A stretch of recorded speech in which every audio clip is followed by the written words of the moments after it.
दोस्तों, आज हम एक ऐसे विषय पर बात करेंगे जिस विषय में आपने बहुत कम चर्चा या व्याख्यान सुने होंगे और हो सकता है बहुत सी बातें जो हम आज आपके सामने रखें उस पर आपको विश्वास ही ना हो या फिर आपको बहुत अचरज महसूस हो। इस वीडियो में हम चर्चा करेंगे भारत की अदालतों के बारे में। भारत की सुप्रीम कोर्ट, हाई कोर्ट जो कि लगभग सभी राज्यों में है, और निचली अदालतों के बारे में भी। असल में हम भारत की न्यायिक प्रक्रिया अथवा न्याय तंत्र की चर्चा करेंगे और ये चर्चा कुछ अलग होगी। इसमें आपको वो सब कुछ सुनने को मिलेगा जो हमें मीडिया यानी पेड मीडिया में सुनने को नहीं मिलता। साथ ही हम चर्चा करेंगे ऐसी न्यायिक व्यवस्था का जिसके जरिए हम भारत में न्याय तंत्र को सुधार सकते हैं। यह न्यायिक व्यवस्था है ज्यूरी कोड। ज्यूरी कोड दुनिया के बहुत से लोकतांत्रिक देशों में अलग अलग रूप में मौजूद है।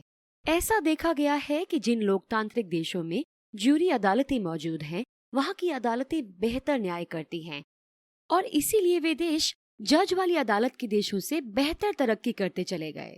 चलिए हम पहले आपको मौजूदा भारतीय अदालतों के बारे में बता देते हैं। हमारे देश में गैर आपराधिक और आपराधिक दोनों ही मामलों में न्याय के लिए जज सिस्टम लागू है।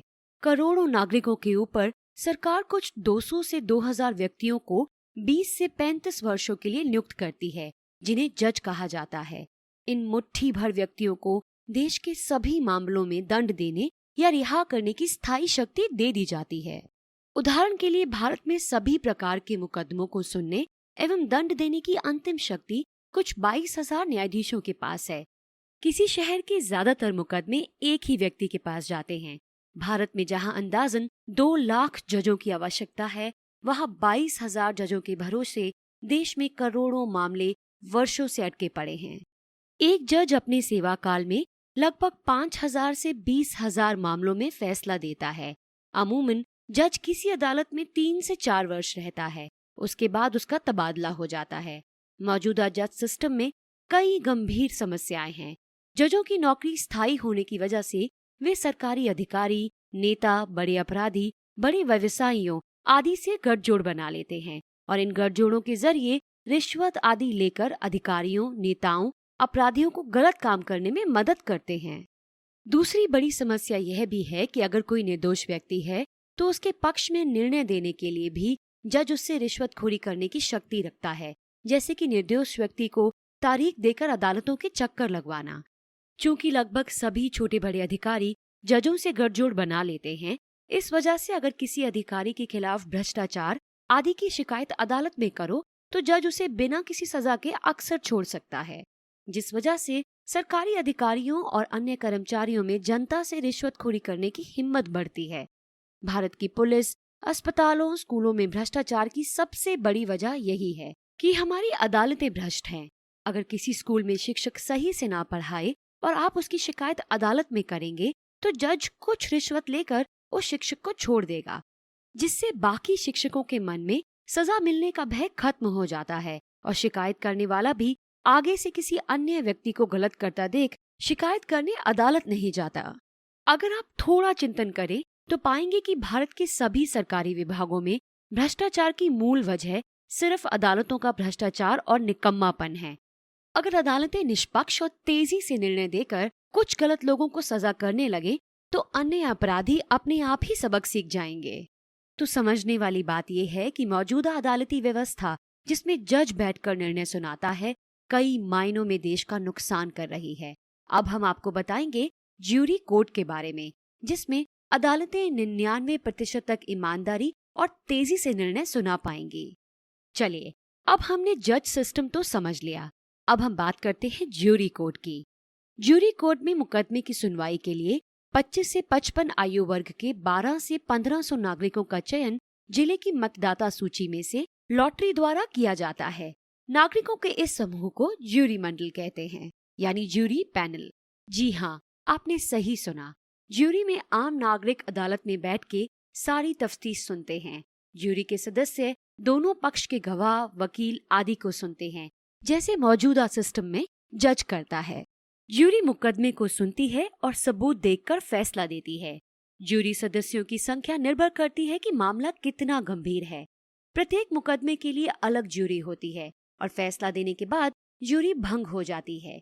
इसे आप एक तरह की पंचायत समझ सकते हैं, लेकिन पंचायत में पंच पहले से तय होते हैं, जबकि ज्यूरी कोर्ट में हर मामले के लिए नए लोग बुलाए जाते हैं। हर मुकदमे के लिए अलग से ज्यूरी मंडल होने के कारण फैसला हफ्ते 2 हफ्ते में आ जाता है। जो व्यक्ति किसी मुकदमे में फैसला दे चुका है उसे अगले 5 वर्ष तक ज्यूरी में नहीं बुलाया जाता। ज्यूरी सदस्य अस्थायी होते हैं और सिर्फ हफ्ते 2 हफ्ते के लिए ज्यूरी मंडल में आते हैं। ज्यूरी में आने वाले नागरिक किसी की नौकरी पर नहीं होते, वे सिर्फ कुछ समय के लिए फैसला देने आते हैं। ज्यूरी सिस्टम में प्रत्येक ज्यूरर अपना फैसला हाँ या ना के रूप में बंद लिफाफे में देता है। ये कभी भी पता नहीं लगाया जा सकता कि किस ज्यूरी सदस्य ने क्या फैसला दिया है। ज्यूरी सिस्टम में प्रत्येक मामला 12 से 1500 नागरिकों के अलग अलग ज्यूरी मंडल के पास जाएगा और ज्यूरी सदस्यों का चयन लॉटरी से होगा। एक ज्यूरी मंडल के पास सिर्फ एक मामला होता है। ज्यूरी नियमित रूप से सुबह 11 बजे से सायं 4 बजे तक सुनवाई करती है। ज्यूरी में अगली तारीख का मतलब होता है अगला दिन। तो आइए अब जानते हैं किस तरह से ज्यूरी कोर्ट व्यवस्था मौजूदा जज व्यवस्था से बेहतर होती है। आइए देखते हैं कि ज्यूरी सिस्टम या ज्यूरी कोर्ट बेहतर कैसे हैं। इसके लिए हम एक आपराधिक न्याय का मामला लेते हैं। दोस्तों, आप सबने अजय देवगन और नाना पाटेकर की मूवी अपहरण तो देखी ही होगी, जिसमें नाना पाटेकर ने बिहार के एक Baahubali gangster turned politician Mohammad Shahabuddin का चरित्र निभाया था। शहाबुद्दीन पर 1990 से 2005 के बीच बिहार के सिवान जिले में अनेकों अपहरण, हत्या, तेजाब से नहलाकर हत्या, क्रिमिनल इंटिमिडेशन, अवैध हथियार रखना, पुलिसकर्मियों की हत्या, सरकारी कार्यों में बाधा, सरकारी कर्मचारियों और अफसरों को धमकाने जैसे सैकड़ों FIR दर्ज हुई। पुलिस ने उसे बकायदा तड़ीपार, हिस्ट्री शीटर, ना सुधरने योग्य घोषित कर दिया था। फिर भी वह गैंगस्टर ना सिर्फ खुलेआम घूमता रहा, बल्कि कई विधानसभा और लोकसभा चुनाव जीतता चला गया। आपको क्या लगता है, इस और इसके जैसे सैकड़ों गैंगस्टर जिनके खिलाफ इतने सारे आपराधिक मामले दर्ज हों, उनका इतने लंबे समय तक कानून की गिरफ्त से बाहर रहना और जेल से चुनाव जीतना कैसे संभव हुआ? क्या यह गैंगस्टर एक सुपरमैन था? नहीं, यह गैंगस्टर कोई सुपरमैन नहीं था। यह सब संभव हुआ जज सिस्टम की वजह से। जज सिस्टम का डिजाइन ही कुछ ऐसा होता है कि जज बहुत कमजोर आदमी को ही निशाना बनाते हैं। यदि जज ताकतवर आदमी के खिलाफ जाएगा तो उसका जोखिम बढ़ जाएगा। कैसे? मान लीजिए किसी साधारण आदमी का विवाद किसी मंत्री से हो जाता है और जज को पता है कि गलती मंत्री की है, लेकिन मंत्री के खिलाफ फैसला देने से पहले जज सोचेगा कि मंत्री किसी न किसी तरीके से मुझे नुकसान पहुंचा सकता है। अतः जज ताकतवर आदमी यानी मंत्री के खिलाफ जाने का जोखिम कम ही उठाएगा, क्योंकि वह जानता है कि साधारण आदमी मेरा कुछ नहीं उखाड़ सकता। अतः एक साधारण आदमी के खिलाफ फैसला देने में जज के लिए न्यूनतम जोखिम है। इसी तरह मान लीजिए कि भारत कल्याण पार्टी एक 5000 करोड़ की पार्टी है और उसका एक मामला अदालत में है। अब मान लीजिए कि इस मामले में हजारों जनसाधारण लोग पक्षकार के रूप में हैं। तब भी जज भारत कल्याण पार्टी से पैसा ले लेगा और कानून की कोई न कोई खामी निकालकर भारत कल्याण पार्टी के पक्ष में फैसला दे देगा, क्योंकि जज जानता है कि जनसाधारण के पक्ष में फैसला देने में उसे कोई लाभ नहीं है। लेकिन भारत कल्याण पार्टी के खिलाफ फैसला देने से वह घूस की राशि से भी वंचित होगा एवं भारत कल्याण पार्टी के ऊंचे संपर्कों के कारण भविष्य में जज के लिए जोखिम बढ़ जाएगा। इसे और भी सरल शब्दों में कहा जाए तो जज सिस्टम में अमीर और बाहुबली आदमी के पास अपनी पहुंच एवं पैसे का इस्तेमाल करने के अवसर बहुत होते हैं। अतः जज बड़े आदमी पर कभी हाथ नहीं डालते, या ये कहिए वे बड़े आदमी पर हाथ डालने का जोखिम नहीं लेना चाहते, क्योंकि वे जानते हैं कि इससे उन्हें लेने के देने पड़ सकते हैं।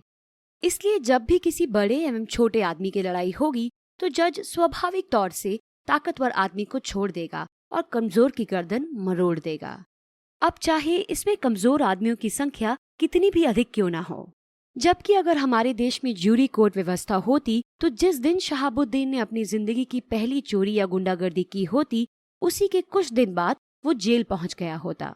ऐसा इसलिए कि ज्यूरी में आने वाले वो 12 लोग कौन हैं उन्हें कोई नहीं जानता, और वो एक बार फैसला सुनाने के बाद 5 वर्ष बाद ही दोबारा आ सकेंगे, जिससे उनको खरीदने का भी कोई फायदा नहीं।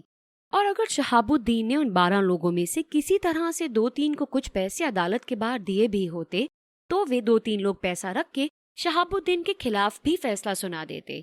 तो भी शहाबुद्दीन उनका कुछ नहीं बिगाड़ पाता, क्योंकि शहाबुद्दीन कभी जान ही नहीं पाता कि 12 में से किसने उसके पक्ष में फैसला सुनाया और किसने खिलाफ में, क्योंकि जूरी सदस्यों को फैसला बंद लिफाफे में एक साथ देना होता है, जिसकी वजह से फैसला एक मुश्त आता है। जज भी नहीं जान सकता कि किस जूरी सदस्य ने क्या फैसला दिया है। कहने का मतलब ये है कि अगर जज फैसला सुनाएगा और जज को रिश्वत मिली है, तो जज को हर हाल में फैसला रिश्वत देने वाले के पक्ष में सुनाना होगा, क्योंकि जज को अदालत में रोज आना है और रिश्वत देने वाले को भी पता है कि इसी जज ने मुझसे पैसा लिया है। जबकि ज्यूरी सदस्य 5 वर्ष में एक बार आएंगे और रिश्वत देने वाले को यह भी नहीं पता चलता कि 12 में से किसने उसके पक्ष में फैसला दिया और किसने विरोध में, जिसकी वजह से रिश्वत देने वाले को शंका रहती है कि कहीं मेरा पैसा भी डूब ना जाए और सजा भी हो जाए। दोस्तों, हमारा अनुभव कहता है कि भारत के ज्यादातर लोगों का भारत की अदालतों के बारे में बहुत नरम रुख रहता है। इनकी नजर में अदालतें भारत की सबसे ईमानदार और काबिल संस्थान हैं। ये अमूमन ऐसे लोग होते हैं जिन्होंने कभी किसी अदालत का चक्कर नहीं लगाया। इसलिए अगर आप भी उनमें से हैं जिन्हें लगता है कि भारत की अदालतें बहुत निष्पक्ष और ईमानदार हैं, तो हमारा आपसे अनुरोध है कि कुछ दिन किसी अदालत के चक्कर लगा आएं या फिर किसी ऐसे व्यक्ति से मिले जो अदालत के चक्कर काट चुका है। भारत की न्याय व्यवस्था पर भारत के कुछ लोगों को इसलिए भी विश्वास हो जाता है क्योंकि कभी कभी अदालतें कुछ बड़े अपराधियों को सजा दे देती हैं और पेड मीडिया अदालत के ऐसे फैसलों पर रात दिन बहस करके ये यकीन दिला देता है कि अदालतें बड़ी ईमानदार हैं। लेकिन अगर पेड मीडिया यह दिखाने लगे कि 2-4 अपराधियों को सजा देने वाली अदालत सैकड़ों बड़े अपराधियों को कैसे छोड़ देती है और जिन 2-4 को सजा देती है उन्हें भी सजा कितनी कम और कितनी देरी से देती है, तो लोगों को समझ आ जाएगा कि अदालतें किस तरह से बड़े अपराधियों को आजाद घूमने का मौका देती हैं। जिन देशों में अदालतें कम भ्रष्ट होती हैं, उन देशों में लोगों को बेहतर सामाजिक सुरक्षा मिलती है और वे ज्यादा उत्पादक होते हैं।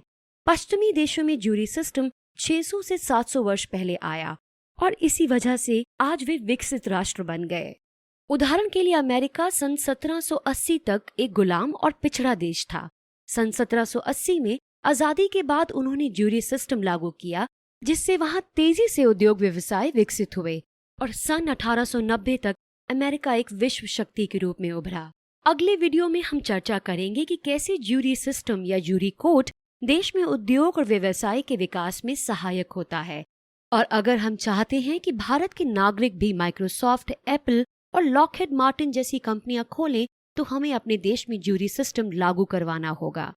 दोस्तों, अगर आप ज्यूरी कोर्ट या ज्यूरी सिस्टम के बारे में पहली बार सुन रहे हैं, तो स्वाभाविक तौर पे आपके मन में इस वीडियो को सुनने के बाद कई प्रश्न उठेंगे। हम चाहते हैं आप अपने सभी प्रश्न हमें कमेंट बॉक्स में लिखकर भेजें, ताकि हम उन प्रश्नों की चर्चा अगले वीडियो में कर पाएं। धन्यवाद।